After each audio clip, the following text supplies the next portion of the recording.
1 फरवरी 2025 को देश की वित्त मंत्री निर्मला सीतारमण देश का आम बजट पेश करेंगी। हर साल बजट से आम लोगों को और इंडस्ट्री को कई उम्मीदें होती हैं। इस बार भी 1 फरवरी 2025 को फाइनेंस मिनिस्टर अपना बजट पेश करेंगी। यह मोदी सरकार के तीसरे टर्म का पहला पूर्ण बजट होगा। ऐसी उम्मीद है कि सरकार पेट्रोलियम प्रोडक्ट पर जीएसटी लागू करने का ऐलान कर सकती है।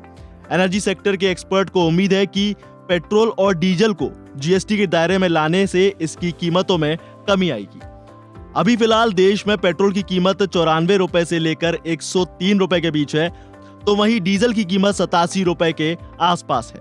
अगर सरकार पेट्रोल डीजल को जीएसटी के दायरे में लाती है तो इसकी कीमतों में कमी आ सकती है।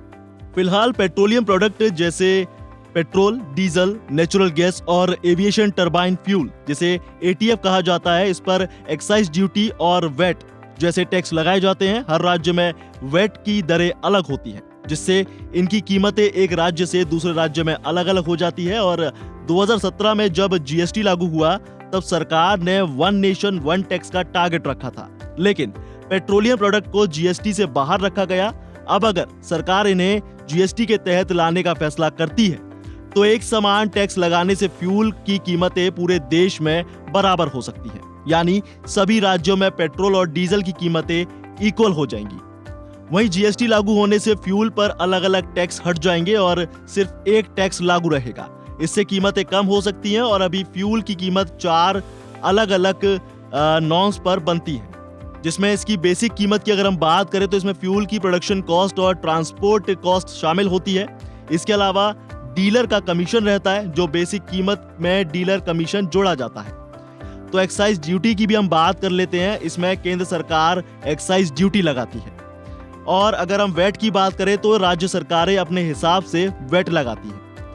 वहीं जीएसटी लागू होने से एक्साइज ड्यूटी और वेट हट जाएगा, जिससे कीमतों में कमी आने का अनुमान लगाया जा सकता है। अब आपको यह भी बता दें कि जीएसटी से फायदा क्या होगा। तो जीएसटी लागू होने से पेट्रोल और डीजल की कीमतें हर राज्य में समान हो जाएंगी। इंडस्ट्री के लिए यह एक बड़ा कदम हो सकता है और अगर फ्यूल सस्ता होने से ट्रांसपोर्ट और लॉजिस्टिक में कॉस्ट में कमी आ सकती है। इसके अलावा इसका असर प्रोडक्ट की कीमतों पर भी पड़ सकता है, जिससे ग्राहकों को फायदा होगा। वहीं इनपुट टैक्स की अगर हम बात कर लें तो ट्रेडर्स जीएसटी के तहत इनपुट टैक्स क्रेडिट क्लेम कर सकेंगे और जिससे उनकी लागत घट सकती है। चलिए अब आखिर में आपको ये भी बता दें कि असल में इंडस्ट्री का कहना क्या है। तो कन्फेडरेशन ऑफ इंडियन इंडस्ट्री यानी सीआईआई ने सरकार से फ्यूल पर एक्साइज ड्यूटी घटाने की मांग की है। ऐसा होने पर पेट्रोल और डीजल के दाम कम हो सकते हैं और लॉजिस्टिक कॉस्ट घटने से चीजें सस्ती हो सकती हैं। ऐसे में जीएसटी लागू होने से फ्यूल की कीमतें कम होंगी और आम जनता को राहत मिल सकती है। हालांकि सरकार को राज्य के साथ मिलकर इस पर सहमति बनानी होगी, क्योंकि वेट राज्यों की बड़ी कमाई का जरिया है। वैसे बजट में जीएसटी को लेकर ऐलान नहीं होता है, लेकिन सरकार बजट में पेट्रोल और डीजल के साथ लाने को लेकर हिंट दे सकती है।